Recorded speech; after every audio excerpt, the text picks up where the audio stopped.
bishii shacbaan ee ka horeysay bisha ramadaan waqti walba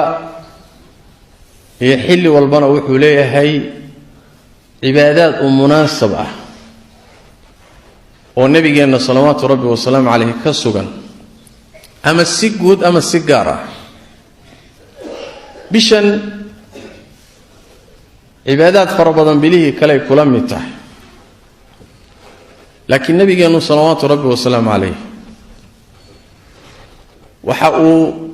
si gooniya ugu khaas yeeli jiray inuu soonka badiyo bishan inuu soonkeeda badiyo Aisha waxay leedahay radiyallahu ta'ala anhuma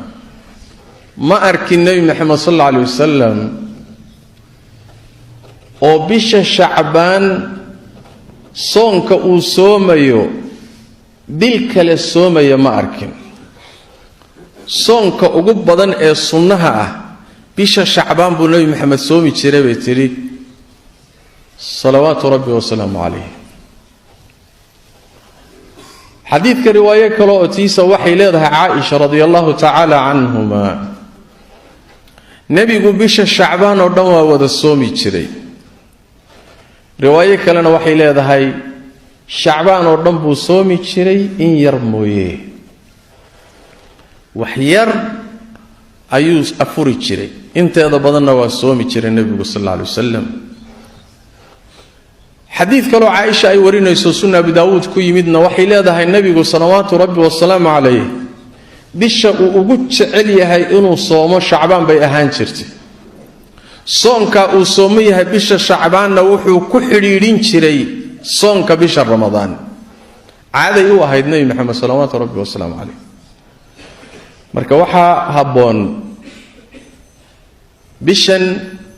إن لبضيه صومك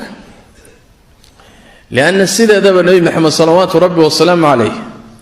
هداد أركتو إسوغو عبادة ميلكو خاص ياليه أما وقتي يدا كم دا عبادة كو خاص ياليه أما نولك ميل كم دا عبادة كو خاص ياليه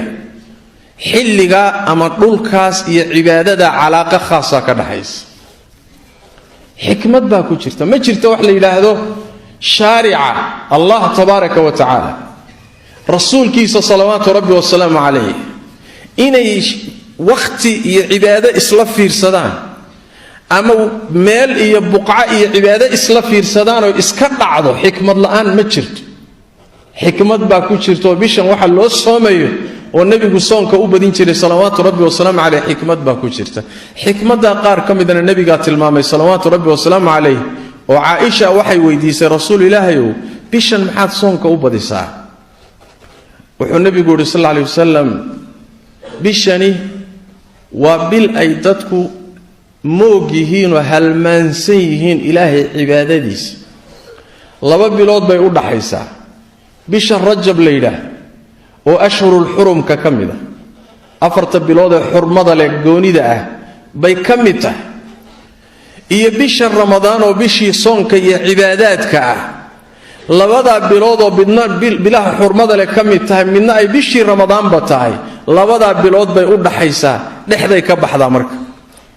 dadka badankood iyagoo moog oon kaba warhaynin oo cibaadada ilaahay iyo taacadiisa halmaansan bay bishu dhaaftaa sidaas daraadeed baan soonkeeda u badinayaa buu nabigu yiri salawaatu rabbi wa salaamu alayhi maxay tilmaamaysaa waqtiga ay dadku cibaadaadka ilaahay moog yihiin ama ka hurdaan ama ka sii jeedaan xilligaasoo kale ruuxa cibaadada ilaahay ku mashquulo adoomada khilaafa oo qaflada ay ku jiraan garab mara wuxuu leeyahay mudnaan khaas u leeyahay ajir siyaada abu leeyahay maxaa yeelay waa xilli la wada halmaansan yahay asaga ku baraarugsan oo dadkii ka dhaxbaxay waa mid keentay nusuus fara badan inay ku timaado oo meelo kala gedisan ku timid ruuxa xilliga noocaas oo kala ah cibaadada ilaahay tabaaraka wa taala in ajir siyaada la siiyo mudnaan khaasana nabigu siiyo salawaatu rabbi wa salaam alayhi waxa kamida maalan asbaabta jannada lagu galo nabigu wuxuu kamid dhigay salawaatu rabbi wa salaam alayhi dadku markay hurdaan habeenkii oo cid ilaahay xusaysaba ay yar tahay intaad hurdada ka soo kacdo inaad ilaahay xusto asbaabta jannada lagu galaa laga mid dhigay leanna waa xilli dadku ay halmaansan yihiin waxaa ka mida maalan nabigeennu salawaatu rabbi wasalaamu calayh wuxuu tilmaamay alcibaadatu fi lharji ka hijratin ilaya markay fitna dhacdo